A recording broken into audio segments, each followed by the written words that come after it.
बहुचर्चित आणि महिलांशी संबंधित असलेली लाडकी बहीण योजना, या लाडक्या बहीण योजनेवरती कॅगने आता गंभीर आरोप बसवलेले आहेत। त्यामुळे गंभीर आरोपांचा ठपका बसलेला आहे। त्यामुळे लाडक्या बहीण योजनेचा सुरू ठेवण्याचा प्रश्न आता ऐरणीवर टांगलेला आहे।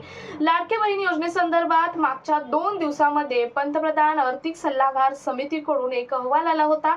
या अहवालामध्ये लाडकी बहीण योजनेची रक्कम वाढवण्याचे अहवाल देण्यात आलेला होता। परंतु आज लाडक्या बहीण योजनेवरती कॅगने पुन्हा एकदा गंभीर आरोप केलेले आहेत। त्यामुळे लाडकी बहीण योजने सुरू ठेवण्यावरती मोठा प्रश्नचिन्ह उभा राहिलेला आहे।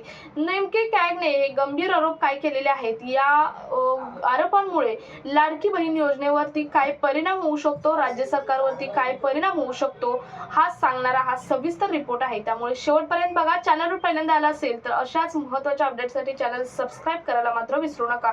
तर नमस्कार, मी पूनम आणि तुम्ही पाहताय पुन्हा एक नवीन अपडेट। तर कॅगने नेमकं काय म्हटलेलं आहे बघा। योजनेच्या अंमलबजावणीमध्ये बजेटचा अंदाज आणि खर्चाच्या नियंत्रणामध्ये मोठ्या त्रुटी राहिल्याचा ठपका सुद्धा कॅगने अहवालात ठेवलेला आहे। मूळ बजेटपेक्षा तब्बल 3,541 कोटींचा अतिरिक्त खर्च हा असमर्थनीय असल्याचा सुद्धा ठपका कॅगने बसवलेला आहे। त्याच्यामुळे रस्ते असतील, शाळा असतील, गृहनिर्माण असतील, तर पाणी पुरवठा असेल, यांसारख्या पायाभूत विकासाचा बजेटला कात्री बसल्याचा ठपका सुद्धा कॅगने ठेवलेला आहे।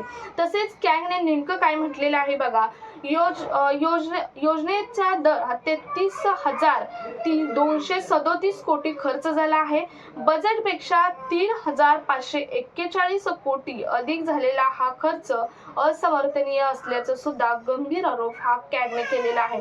तसेच खर्च 281.8 कोटीवरून थेट 33,554 कोटींवर पोहोचला। दीर्घकालीन विकासापेक्षा कल्याणकारी योजनांकडे राज्य सरकारचा जास्त कल असल्याचा ठपका सुद्धा कॅगने राज्य सरकारवरती बसवलेला आहे। गृहनिर्माण खर्च हा 54.7% आणि पाणी पुरवठा खर्च हा 31.8% आहे, असं सुद्धा कॅगने या अहवालात म्हटलेला आहे। याचा हा मोठा गंभीर आरोप हा कॅगने केला असल्यामुळे लाडकी बहीण योजनेवर कुठेतरी स्थगिती येण्याची किंवा कुठेतरी प्रश्नचिन्ह उभा राहिल्याचं दिसून येत आहे। सो हा व्हिडिओ जास्तीत जास्त लाडक्या बहिणींपर्यंत शेअर करा। भेटूया पुढच्या एका अपडेट सोबत, तोपर्यंत धन्यवाद।